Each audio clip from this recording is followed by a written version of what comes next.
नीतीश कुमार ने जो हरकत की है वो तो आप जानते ही हैं, लेकिन अब मामला हिंदुस्तान के बाहर चला गया है।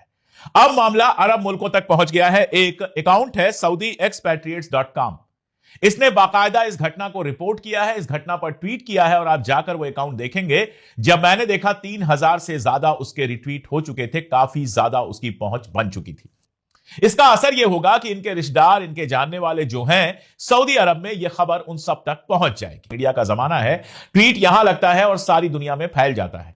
तो नीतीश कुमार ने जो यह हरकत की है और जिसको मैं बिना किसी शको सुबह के, बिना किसी लाग लपेट के सीधे शर्मनाक कहूंगा, यह शर्मनाक हरकत अब दुनिया में पहुंचने लगी है। और दुनिया में जब ऐसी खबर पहुंचती है तो कितनी इज्जत मिलती है, कितनी बेइज्जती में होती है, यह आप अच्छी तरह से समझ सकते हैं। मैंने कल भी कहा था और आज भी मैं यह दोहरा रहा हूं कि अगर ऐसी घटना यूरोप में हुई होती, किसी मिनिस्टर ने, किसी एमपी ने यूरोप में किया होता, तो अभी तक वहां के अखबार, वहां के चैनल उसके पीछे पड़ गए होते और उसका इस्तीफा हो गया होता।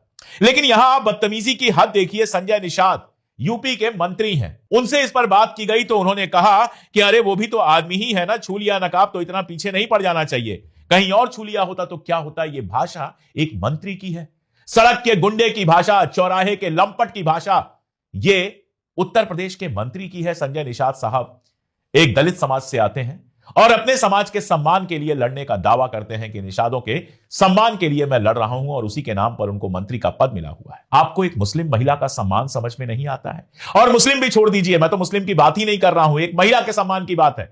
सड़क पर कोई महिला जा रही है, उसने दुपट्टा सर पे रखा हुआ है, क्या किसी को, चाहे उसकी उम्र 70 साल हो चाहे 700 साल हो, क्या किसी को यह अधिकार है कि उसका दुपट्टा छुए? हम गांव में जाते हैं, हमारी पारिवारिक महिलाएं जो गांव में रहती हैं उनमें से कुछ अभी तक घूंघट करती हैं।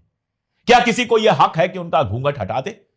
जरा एक बार हरियाणा में जाइए और जो जाट महिलाएं घूंघट करती हैं उनका घूंघट जरा छूकर देखिए, इतनी लाठियां पड़ेंगी कुछ मिनट के अंदर के शरीर में, जितनी हड्डियां होती हैं शायद ही कोई सलामत बचे। घूंघट का, हिजाब का, पर्दे का सम्मान करना, महिलाओं का सम्मान करना केवल हमारी नहीं दुनिया भर की संस्कृति में है। मैं देश विदेश जाता रहता हूं, मैंने देखा है यूरोप की ट्रेनों में एक महिला हिजाब में है, एक महिला जीन्स टी शर्ट में है, एक महिला किसी और ड्रेस में है और वहीं कोई भारतीय महिला साड़ी में भी होती है। कोई किसी के साथ बेहुरमती नहीं करता, बेइज्जती नहीं करता, जो जैसा है, जो पहनता है उसकी इज्जत करता है, उसको उसी रूप में स्वीकार करने के नियम है, वहां पे कानून है। अगर वहां इस तरह की हरकत करेंगे तो इसको नस्लवाद माना जाएगा और आपको शायद जेल के सीखचों के भीतर जाना पड़ेगा। लेकिन आप यहां बदतमीजी देखिए, नीतीश कुमार करते हैं और उसके बाद निषाद साहब आकर उसको सपोर्ट करते हैं। आदमी ही तो है, आदमी होने से आपको हक मिल गया औरत को कहीं भी छूने का, उसका हिजाब खींचने का, और आप कोई छोटे मोटे आदमी नहीं है, आप कोई सड़क चलते गुंडे नहीं है कि पुलिस चार हाथ लगा के आपको किनारे कर देगी, मामला जो है खत्म हो जाएगा। आप एक प्रदेश के मुख्यमंत्री हैं और लंबे समय से एक प्रदेश के मुख्यमंत्री हैं। आप केंद्र की सत्ताधारी सरकार के पार्टनर हैं, आपके भरोसे केंद्र की सरकार चलती है। यह कोई अपमानजनक नहीं था, बातचीत को आगे बढ़ाने, उसको विवाद से बचने का एक प्रचलित तरीका था। लेकिन अब इसको लेकर आज जो विवाद किया जा रहा है गलत है और मैंने उसे सहज और हंसते हुए बोली भाषा में कहा था कि किसी समुदाय, किसी महिला, किसी धर्म के अपमान के लिए मैंने कोई उद्देश्य नहीं था। अगर किसी को लगता है उस शब्द से कोई समस्या है तो मैं उनको लगता है कि उसे ठेस पहुंच रहा है तो मैं उस शब्द को वापस लेता हूं। और यह वीडियो अब दुनिया भर में जा रहा है और दुनिया में कोई भी इसको देखेगा तो थू थू करेगा। प्रधानमंत्री महोदय 3 मुस्लिम देशों की यात्रा पर गए हुए हैं, सर्वोच्च सम्मान ले रहे हैं, समझौते कर रहे हैं, वहां इज्जत मिल रही है और उसी समय यह घटना इंडिया के अंदर होती है, भारत के अंदर होती है, उन देशों में भी ये वीडियो जा रहे हैं। क्या इमेज आपकी बनेगी सोच के आप देखिएगा। और देश के अंदर तो हलचल शुरू हो ही गई है।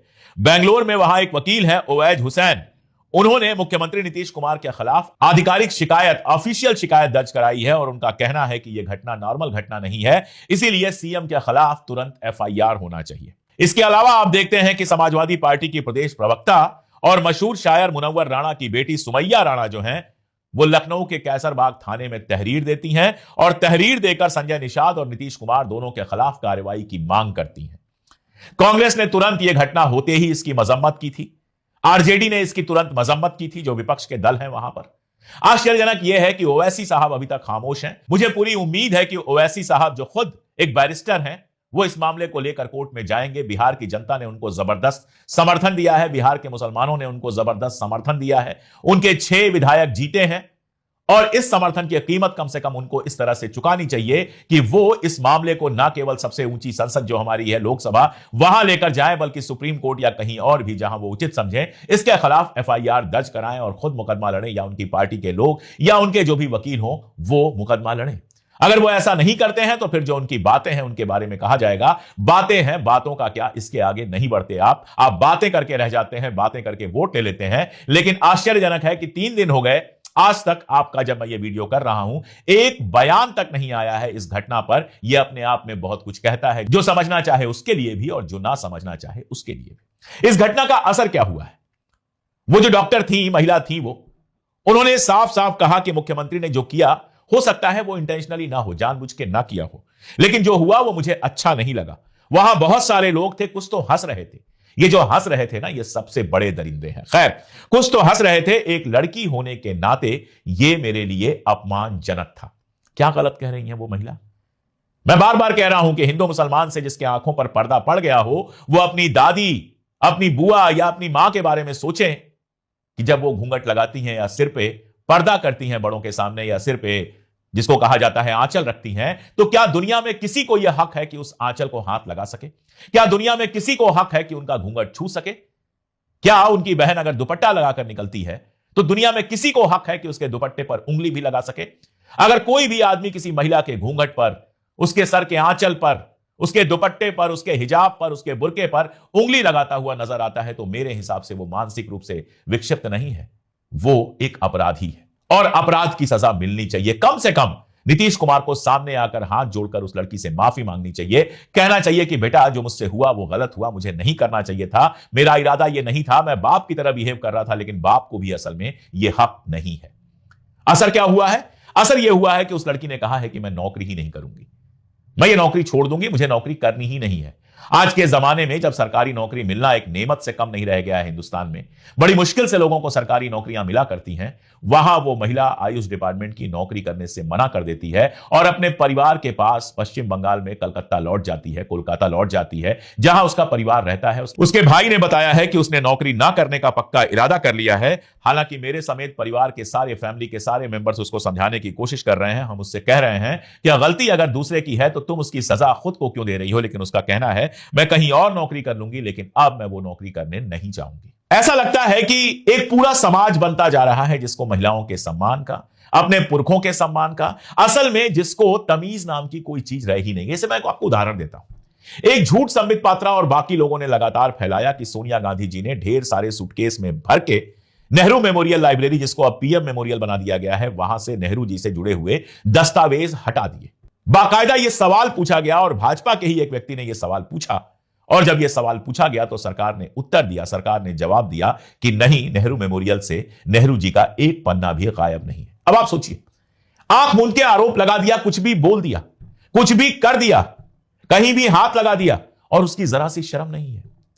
आपने कंगना रनावत को बना दिया एमपी, और कंगना रनावत अब कह रही हैं कि रघुपति राघव राजा राम को लेकर एक नेशनल एंथम बनाया था, भजन को लेकर गांधी जी ने एक नेशनल एंथम बनाया था। आप सोचिए, किसी स्कूल का 5वीं पास छात्र भी कंगना रनावत से ज्यादा ज्ञान रखता है, ज्यादा जानता है। उसको भी पता होगा कि रघुपति राघव राजा राम भजन था जो अपनी प्रार्थना सभाओं में गांधी जी गाया करते थे। ये कह रही है नेशनल एंथम बना दिया। कुछ भी जो जबान पे आए बोल दो। राखी सावंत को मैं कोई बहुत इज्जत की निगाह से नहीं देखता हूं, हर तरह की बातें वो करती रहती